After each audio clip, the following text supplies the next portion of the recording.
Horror games used to look pretty different. Nowadays, there's a wide variety of titles that blend horror with all sorts of gameplay and aesthetics, like Dead Space, Dead Space, Dead Space, and Dead Space. Back then, however, it was all text adventures. All of them.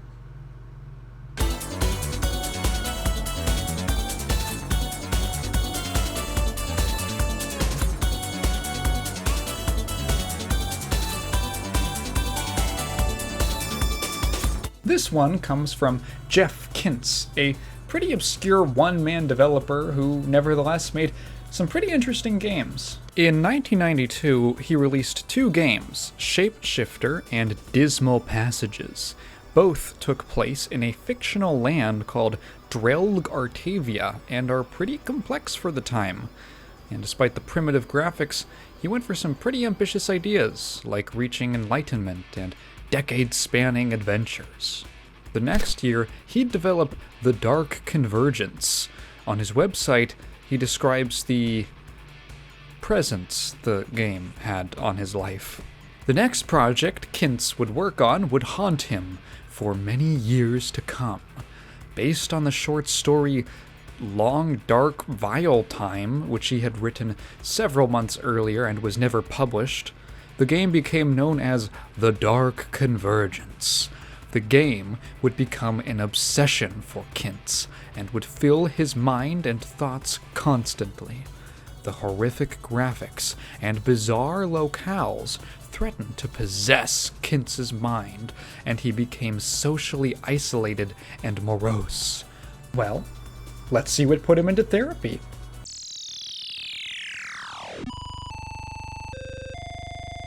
Did Stranger Things rip off this exact logo? A few screens of text give us our setup. While driving late one night in the countryside, you and your two coworkers get into an accident and are left stranded on the road. Now, you set out to look for help and find a derelict old home. Dark Convergence is a strange kind of text adventure. Oh, you didn't realize it was a text adventure? How could you not? The parser is right here at the bottom, with dark blue text on a black background. Yeah, first gripe, I didn't know what I was typing half the time. It's so hard to make out anything in the parser that I just had to trust that I wasn't making any typos. Anyway, you find a house, find some items in the house, go upstairs and get killed by monsters. Okay.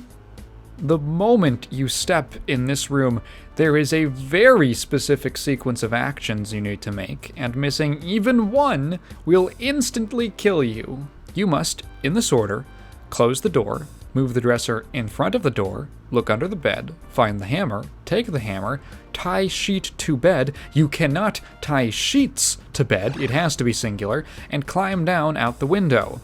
You have now reached the second leg of the game, behind the house. Ahead, there are two paths. Down one, you find Down the other, you find a valley with a strange orange beam shooting out of a column. This seems important. Let me save real quick. Why is the save text an actual legible color? Okay, let me try inspecting the column. Flipping the switch. Can I even try any of my items on it? No? Nothing. I can't quite figure out what to do. Alright, let's check out a walkthrough. Eat a beetle? What do you mean, beetle? Oh, of course, the beetle that was under this rock on the second screen of the game. The one you need to look under to find the beetle, of course. And there's no way to go back to this screen from the column, so time to restart the game. Got the beetle, got back to the pillar, now we need to eat it, and this allows you to see which of the buttons you need to press. Of course. Now I need to go back and how do I take care of this guy? By throwing an arm from the corpse, which I didn't pick up. Cool, threw the arm, distracted it. Now I can pass to this little shed. Once inside, I then use the hammer to pull up the floorboards and reveal the orange dimension. Now, immediately, you might think this is goofy, And it is, but this dismembered guy came off kinda creepy to me. A good orange day to you! Welcome to the Orange Maze, a place you, the Orange One, will never escape. The orange-ish will set you free. You must let the orange enter your mind, then create your newly found orange soul. Ha ha ha ha! Orange! Despite the dialogue being silly, matching it with the imagery of this man who's just a series of limbs and a head being kept alive by a mysterious orange fluid, it feels surreal and a little unnerving. At the very least, visuals like this and the hanging, embalmed bodies are memorable. I guess this is what sent Jeff Kintz to therapy? There's a few puzzles to solve, like getting past a reptilian guard and changing a clock face to open a door. This leads you into a sequence that feels genuinely psychedelic, coming from someone who's never done drugs.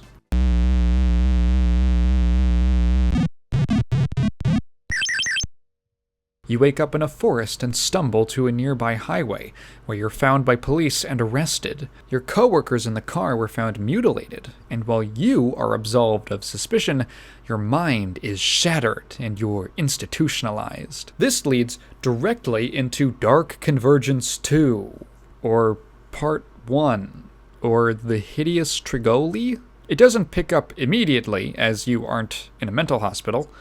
Maybe you were and were discharged? It's not clear, but the events of the first game have left your mind broken, and you now wander the streets homeless. There's a lot of wandering around in locations that don't have anything of importance. This game really ratchets up the obtuseness of what you need to do. Commands that worked in the first game don't here. For example, look at and examine are both allowed in DC-1, but only examine can be used here. Why? It and the first game are also missing very basic shorthand like I for inventory and L to look around. At the very least, Inven can be used to see your items, but like, come on, Zork was made in 1977 and it nailed all of these ease of use problems. Why does a game from 17 years later not have these? I know I'm coming across harsh on a game from one person, but these things get grating. Also, something weird that I didn't mention in the first game, movement. When you press a direction, the character walks continuously in that direction until he hits a wall, or you press enter to open the command line. Sometimes, though, I press a different direction to change course, and instead of moving there, he waits a second, and then changes. I didn't know when this would happen, so I ended up spamming a lot of arrow keys to get myself unstuck, resulting in every input getting spit out in quick succession. Very strange. In another alleyway, you can touch some graffiti to make a face appear on the wall who warns you about Dr. Ausheim and people who want to destroy you. You need to find another Convergence and ask the front desk for help. Sure. After wandering around for a while, an ambulance will indeed appear and abduct you. When you awake, the uncanny Dr. Ausheim informs you that you're here because you were causing a disturbance downtown. Now I'm stuck in an asylum room, not sure of what to do. I figure that maybe I can try sleeping, but that triggers a scene where you're taken to a devious machine, and Ausheim is also a demon, and his name is now Ausheim. Your character has an incredible nut and dies. What you're supposed to do is disassemble the bed to get a piece of metal, then use that to unscrew the door and escape. After this, you collect some items for later, kill a guard with a paperweight, and get your stuff back. I'm not sure why your character decided to start wearing a domino mask. Is that a symptom of schizophrenia? You use some rope and the paperweight to escape the facility and walk a few screens to find a house. Inside the house, the only thing that matters is the oven, which is a portal to the next Convergence. This is where things get weird. The game is basically over now. There is no more gameplay, but there is about 5 minutes of reading to describe what happens next, and it is something else. In a series of truly surreal scenes, you step out into hell where they're torturing souls, then run from a demon to find a giant plant that eats you, 3 days later, you claw your way to the plant's kidneys, where you find a telephone that sucks you into a scene where you're about to be eaten naked at a restaurant.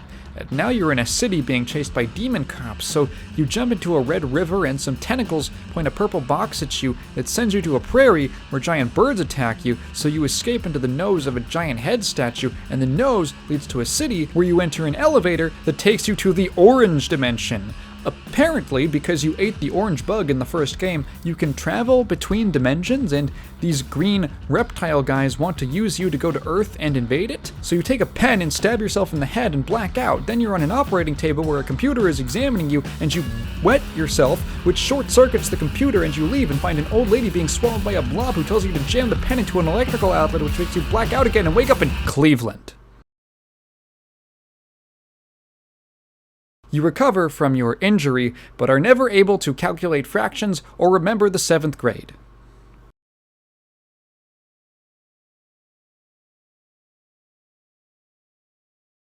Dark Convergence 2 was developed because Kintz couldn't think of any other ideas for games, and by his own admission, had a disappointing and abrupt ending. There never was a third part, thanks to his friends, family, and counseling. Now, something tells me that his problem was less the game he was making and more a copious amount of psychedelics. He would go on to develop a number of other games, including The Darkest Night, which features his furry self-insert OC, Roland Fox. I'm not making that part up. His website claims that he fell out of game making with the advent of Windows, but as of 1999, he'd put out a game called Lost Infinity. He seems like an intriguing creator, and I'd be down to do an entire episode on his gameography sometime in the future.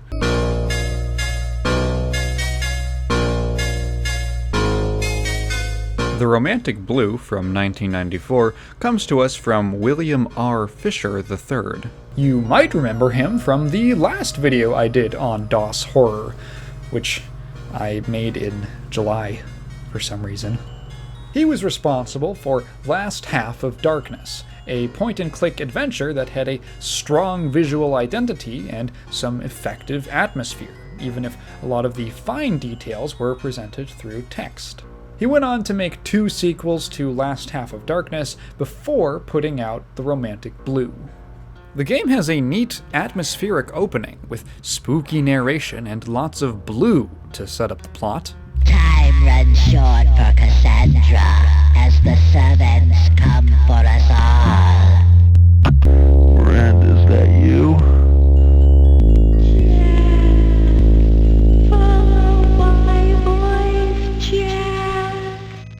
And here we are. Okay, I need to get one thing out of the way really quick. You might have noticed that this game is dark. It's really dark.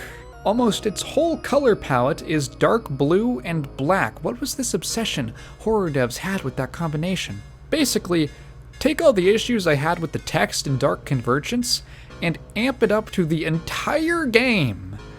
Now, depending on what screen you're watching this on, you might not have as much trouble seeing this as I do.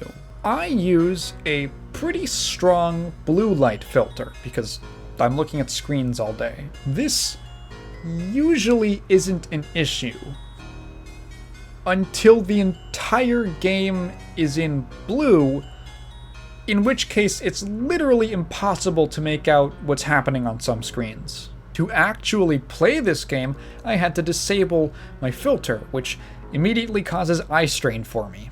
It was either pain from turning off the filter or pain from straining my eyes to see the game. This is the first time I've ever had to take regular breaks from a game to rest my eyes. Regular as in every 20 minutes or so, and my final recording without breaks was about 2 hours, so do the math. Okay, I know the glare is going to be probably terrible on this, but I want to show you that you can see this on camera. This is what the game looks like. This is what the game looks like to me with the filter on.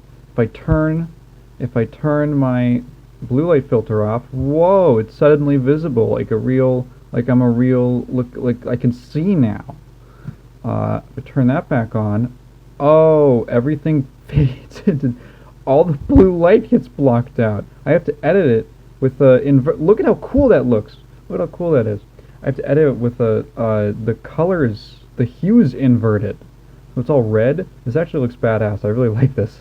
But yet typically it just complete blackness. Like, I'm not crazy. If you don't use a blue light filter, this game is probably just fine for you. But, oh my god. And turning it off for even a second is like actually painful. I feel the need to bring this up because it really pains me. Literally, but also figuratively. Because the Romantic Blue is a cool game. You start out in a crypt before leaving to find a dark, desolate town called Shadowcrest. You can talk to some characters who warn you about shadowy servants who are brought on by something done by someone called Miranda. The dialogue system is really neat. You literally type out what you want to ask an NPC about, and certain words will be highlighted in their responses to clue you in on other topics. In addition to that, there are things that aren't highlighted that you can still inquire about, like characters and concepts. It's a very simple write an input, get an output system, but typing the questions yourself makes it feel a lot more active than just selecting a topic from a list of options. And getting info on something that wasn't highlighted made me feel like I was rewarded for paying attention to what they were saying. Ignoring the sheer darkness, the game has a memorable aesthetic. Much like Fisher's other works, most screens are dominated by a single color and black, with maybe a splash or dot of something else. It lends a very unreal feeling to the scenes, like something is off about the world, or you're in a nightmare.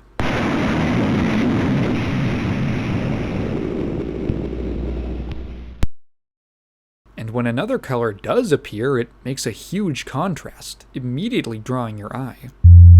It is the girl I fear, for she is responsible for the death among us all.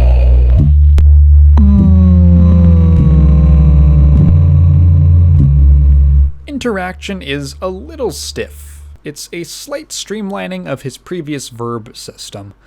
By last half of Darkness 3, he was already using icons to represent actions, and here he's condensed the bar of options to a single window that changes what your left click does. Right-clicking will cycle through your actions, and he had thankfully also simplified how many there were. Now it's just inspect, go, take, use, and on screens with a character, ask. When I say stiff, I'm mainly talking about the actual clicking. There's a weird problem with the prompts in this game. When you click on something, you need to click in a very specific part of the text pop-up to dismiss it. If I inspect something, then click anywhere else on the screen, it will then inspect what I clicked on. This can get frustrating when you're just trying to click on a doorway that you can barely see in the first place, and you're just trying to dismiss the text box, but you keep clicking elsewhere, and another box pops up to tell you that you can't go there. It's just a little quality of life issue. Hey, on a positive, this game's visual atmosphere extends to the audio, too.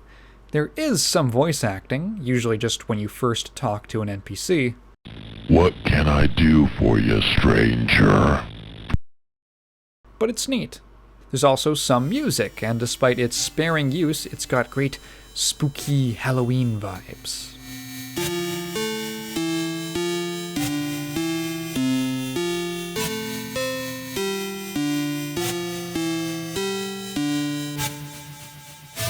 This one was actually stuck in my head.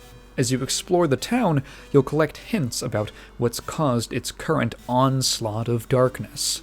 Eventually, I stumbled upon the graveyard, which is your entrance to the underground passages that form a major part of the game.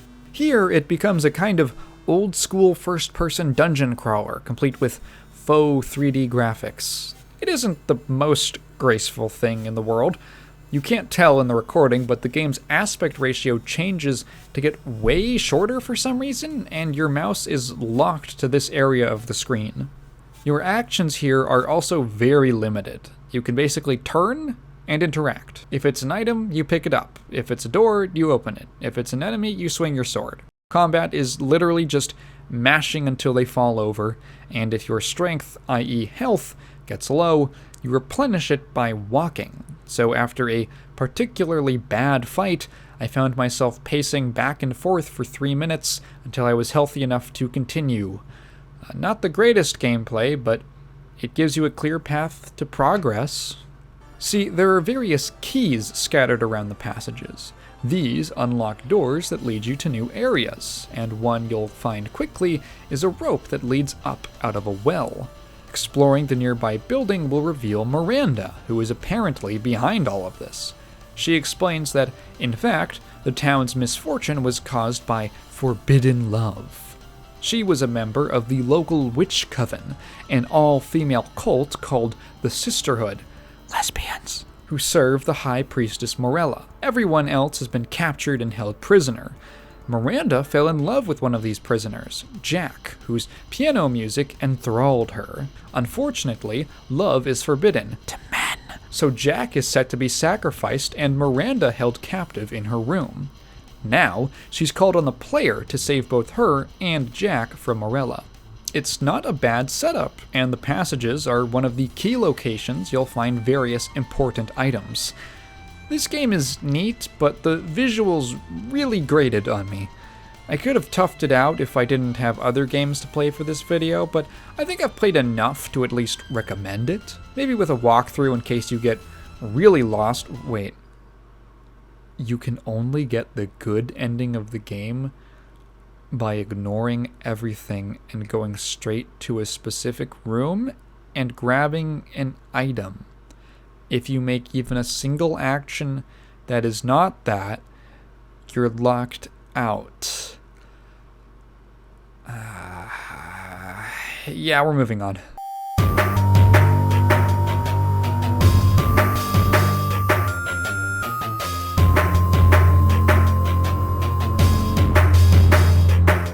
Now, in the last decade or so, the works of H.P. Lovecraft have become a lot more mainstream and understood. Sort of. Most people think you can just slap some tentacles on something and call it eldritch, but hey, that's the price you pay. We've even had some games try to capture his brand of cosmic horror, but I think one of the earliest would have to be The Hound of Shadow from 1989. Published on DOS and Amiga, The Hound of Shadow is a text-based adventure game with inspirations from Lovecraft's writings, especially a story of his called The Hound. It's set in London during the 1920s and sees your character thrust into a mystery that involves murders linked to occult rituals. The actual backstory of the character isn't set in stone, as this game has a pretty nifty character creator for its time. I don't mean it's that great, but it's pretty innovative. Essentially, you pick a gender, name, and age, then apportion stats to inform your background. Your character's history will have implications later on. For instance, I put a decent amount of points into first aid, and there are at least 2 scenes where it comes into play, like when a character is choking to death and I give him an emergency tracheotomy. In another section, if you have enough knowledge of the occult, you'll recognize a certain clue as being a magical symbol. There's all sorts of little details your character can pick up on depending on what you decide they know. In another game, stuff like this would be a skill check, but I like how Hound of Shadow leaves the RPG elements in the background after character creation. It gives an extra layer of immersion, at least for me. I decide to play as the American detective, Jane Forceps, which I just found out are not muscles in your arm. If you don't want to make your own character, there are a few presets to choose from, and you're off. I've arrived in London, hired by a shady millionaire to investigate his daughter's associates. She's been getting into spiritualism, and he fears that she'll be scammed by some con artist. A friend of mine, Harriet, has arranged for me to stay at an apartment in the city. On this first night, the 2 of us are going to a seance to investigate what it's all about. Once at the seance, the medium, who is clearly a white guy wearing shoe polish, is possessed and starts actually speaking in someone else's voice. The voice tells the main character that they possess the Mark of the Hound. After you decide that the daughter character, whom you never meet, wouldn't be interested in this, okay? This sets off a new mission to discover what this means, and what can be done to prevent a terrible calamity from befalling you. I feel like this game could have been better served if it wasn't a text adventure, if that makes sense. In this opening section with the seance and everything, there's a lot of reading. I don't mind reading. The quantity of the text isn't the problem. The prose is quite good, actually. Where it starts to wear is the lack of game. It's very strange. Basically, this whole opening is one long, nearly uninterrupted cutscene where you don't actually interact with anything. I don't know if it was a limitation of the engine, but there'll be a paragraph of text.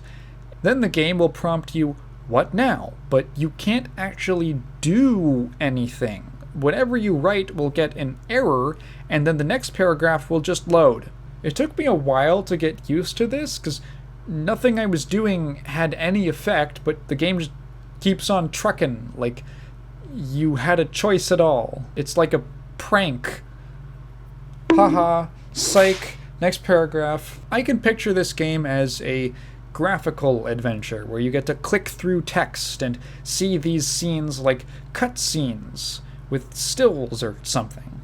What I'm trying to say is that the game has a communication problem, and I think it would have helped if it was a little more than text-based. I don't want to diminish the writing itself, it's really good overall. There's a scene where you visit the medium from the seance, and he's been racked with nightmares ever since that night. If fear has a smell, it is the mixture of stale sweat and whiskey that permeates this room.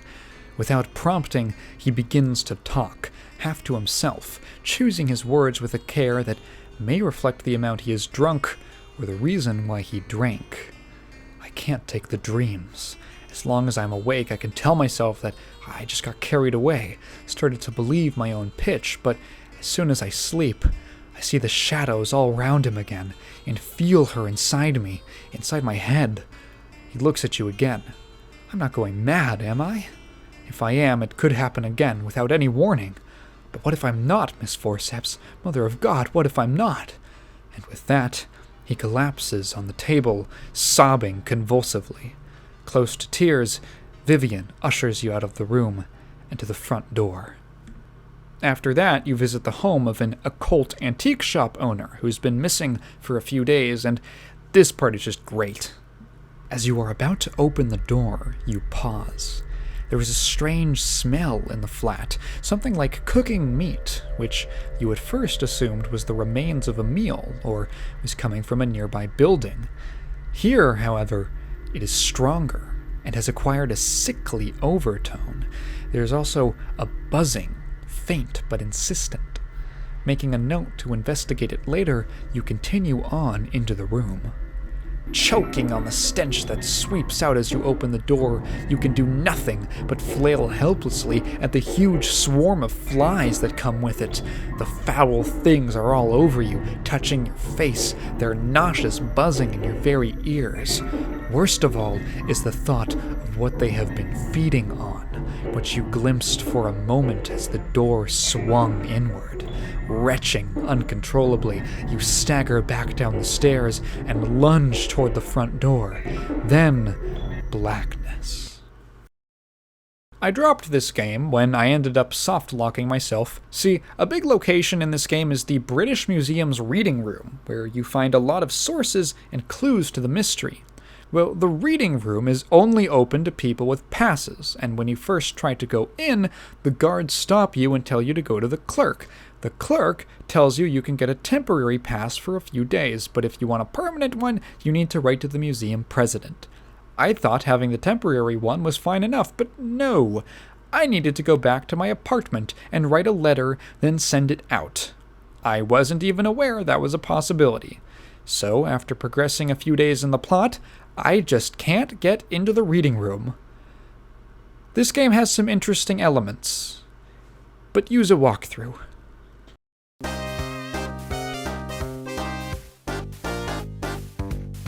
Published in 1992, Waxworks was the last game HorrorSoft developed before they became the better-known AdventureSoft.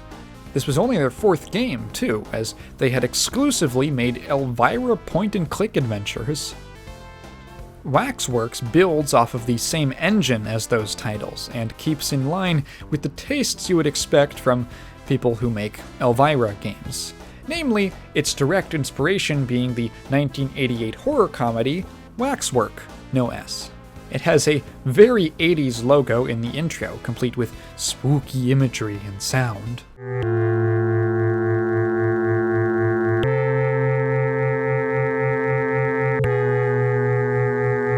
The game opens with you being greeted at the door to your uncle's waxwork museum by the butler. Once inside, he... What is... Oh no. This is copy protection, isn't it? Here's a fun thing PC games used to do.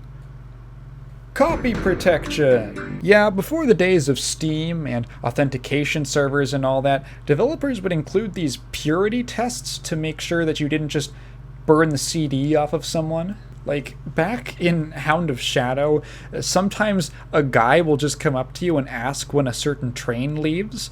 Then you have to look in the manual to find the schedule and pass the check. Cool. It's usually something like that. I'm not a big fan of it. It definitely had a purpose back in the day, but it makes a lot of old games annoying to play in the new millennium. Let me just find the manual online and we'll take a look. Okay, take out the code wheel. The what? Okay, found the code wheel. Find the Egyptian symbol on the outer ring. Okay, rotate the outer ring until the Egyptian symbol lines up with the find the location. Rotate the inner ring until the Egyptian symbol of the monster. Locate the cutout window immediately below the outer ring. 4-digit number.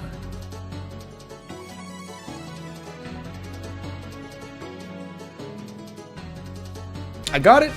It's 1275. Alright, there we go. Wait. In the extras section on GOG, it includes the manual? Huh, what if they actually included the code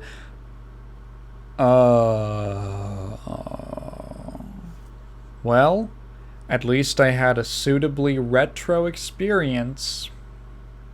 Your Uncle Boris's spirit communicates to you through a crystal ball and gives you a mission to break the witch's ancient curse on your family. This curse makes it so that every set of twins born to the main character's bloodline would be split. One would be good and the other evil. Your uncle has found a way, via magic, to create portals to other times through his wax sculptures. You need to travel back in time and defeat the evil twin of each setting to collect a magical artifact from them so you can break the curse before your own twin brother succumbs to evil. Pretty cool setup. These exhibits in the museum become your Mega Man stage select screen. There's only 4 to speak of, and they take you to all sorts of different settings. Ancient Egypt to defeat a pharaoh, 1800s London to catch Jack the Ripper, a graveyard where a necromancer is raising the dead, and a mine which has been taken over by a cult of plant mutants. Straight up, this is a pretty beefy game. Each section is distinct in almost every way. Of course, theme and period, but also difficulty, mechanics, length. There's a good amount of variety here. The first exhibit I explored was Ancient Egypt. An evil pharaoh has kidnapped a princess and held her captive in his pyramid. They're going to do some sort of sacrifice or something. Apparently they're an Anubis cult. This level is long and mazy. The pyramid is made up of 6 floors, each of which has a number of items to collect and puzzles to solve, in addition to traps and enemies. Oh yeah, this game has its fair share of combat, and it is interesting. You basically click until the enemy falls over, with damage from each of you being represented on the bottom here. There is an extra element of depth in that where you click changes your attack. For instance, you can do a direct stab, swing from the left or the right, or even target specific limbs on the opponent. Wait, is this just Dead Space 2? After you defeat every enemy, you get a different groovy victory theme for each setting?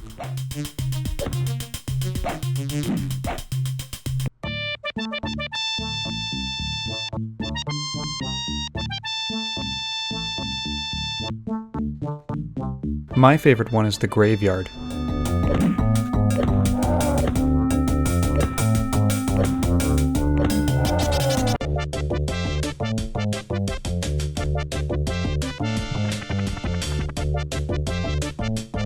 You might have noticed by now that a lot of the pyramid looks the same. It is labyrinthine and very easy to get turned around, especially if you're backtracking large distances between floors. I did a lot of hugging the right wall to get around, if you know what I mean. There's this puzzle to open the second floor that embarrassed me pretty bad. According to your uncle, who you can call for hints at the expense of mental health, this is an ancient Egyptian addition puzzle. The numbers in the center are set, and you need to adjust the ones on the outside so that every straight line adds up to the same number. I gave it an honest shot, but it would have taken me a lot of trial and error, so sneaky walkthrough lookup time. You need to pick up everything you find here, no matter what, because you never know. This first room with the dead architect contains like 10 critical items, and you really don't want to backtrack here. I know, because I did it twice. The first time was this puzzle on the third floor, where you need 5 jugs of water to put out these coals. I only had 1 from that room. Guess where the other 4 are? The second time was all the way at the very end of the pyramid. Throughout this level, you find a series of 6 weights. In the penultimate room, you need to reveal a door by balancing this scale of Anubis, and you do so with the weights. Each one has a different mass, and only 4 of the 6 are needed to balance the scale. I happen to be missing one that was necessary. Can you guess where it was?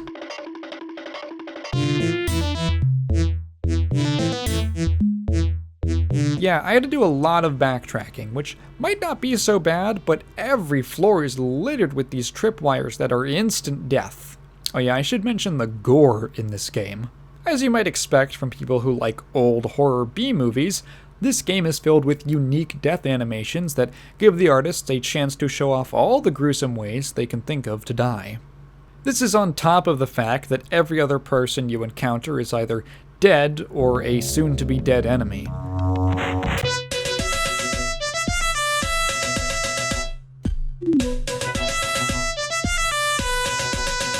I'm going to censor most of this, but it is quite graphic, and the various locales give them a lot of possibilities.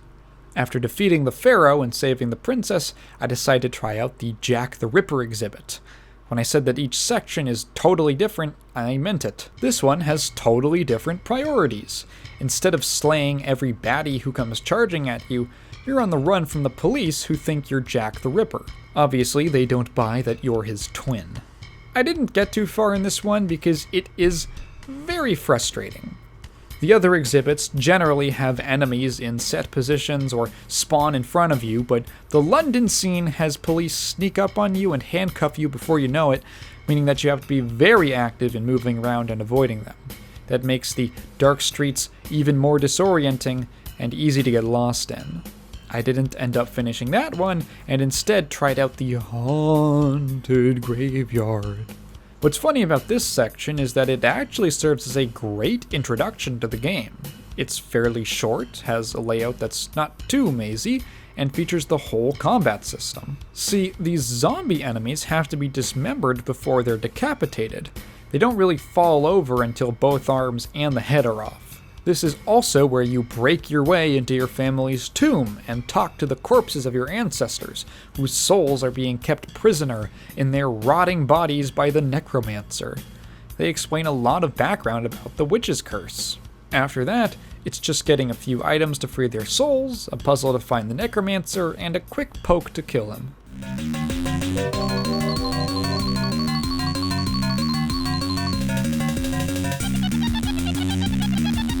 The graveyard has a little bit of everything in it, and I almost wish that it was a mandatory introduction to get you acquainted with these ideas before you got your pick of where to go.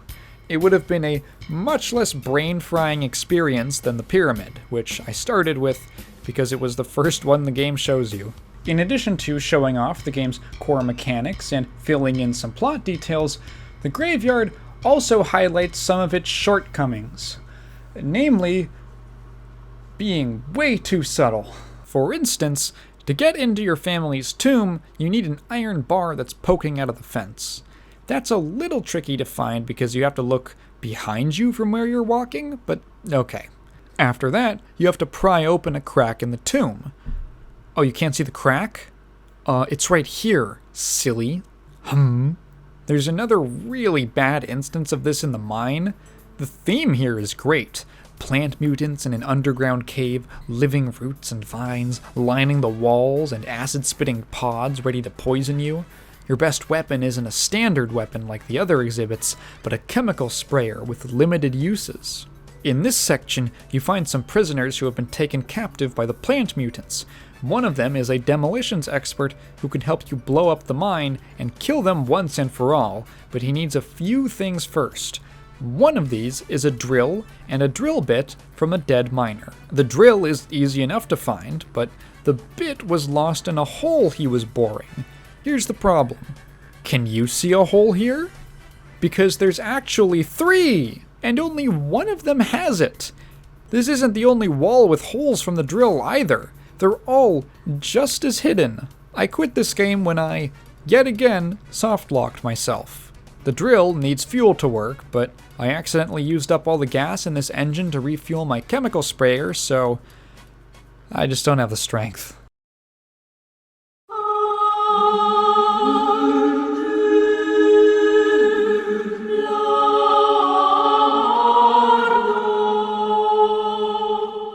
There's a lot of cool things in these games, but while I find their strengths unique, their weaknesses are very common. Many of these suffer from common tropes and pitfalls of the adventure genre, whether point-and-click, text, or both. Cryptic to the point of cruelty, and so specific it can feel like you're banging your head against a wall to get the right verb, rather than finding a solution. Well, actually, the Romantic Blue doesn't have either of those problems. It just makes my eyes bleed. Despite this, they each have something going for them. Dark Convergence 1 and 2 have some psychedelic themes and visuals that were uncommon in the era. Both games were also made entirely in QBasic, which I think deserves some props by itself. The Romantic Blue has a wonderful, rich atmosphere with an intriguing setting and innovative dialogue system. The Hound of Shadow is a fun mystery with above-average prose and more immersive ideas for role-playing elements than a lot of games even today. Finally, Waxworks boasts some great visuals and gives you lots of variety while keeping its focus on a set of core activities like fighting, exploring, and puzzle solving. The death of traditional adventure games is often lamented, and to be honest, I don't agree. Okay, that seems a little harsh. These games range all the way from 1989 to 94, which may not seem like much, but in a young industry, that's a decent stretch of time. Many of them feel held back by common elements of the genre that just aren't fun. And I know that's subjective, but just run with me. Missing one item and having to restart the game isn't fun to me. It feels like I've wasted my time, and a game should probably be trying to convince me that I'm not wasting my time. I'd imagine that most developers for these games wanted players to get immersed in their settings, to connect the dots, to advance. So when you get held up because you need a different synonym for look at, or didn't even know the limits of what you can do, that's annoying. That doesn't feel like playing a game, that feels like fighting it. I mean, seriously, I have to go home and write a letter? With that being said, I miss a lot of the atmosphere you get in things like these. I like getting detailed descriptions of a spooky house and figuring out which items to use where, as long as it makes enough sense. Well, that's it for me. If you know of any other old DOS horror games that might be interesting, let me know in the comments. Also, I need like 100 more subscribers to hit 4K, so tell your school, tell your family, Tell your church. Tell your temple. Tell your mosque. Patreon, podcast. Bye. Here comes a daredevil.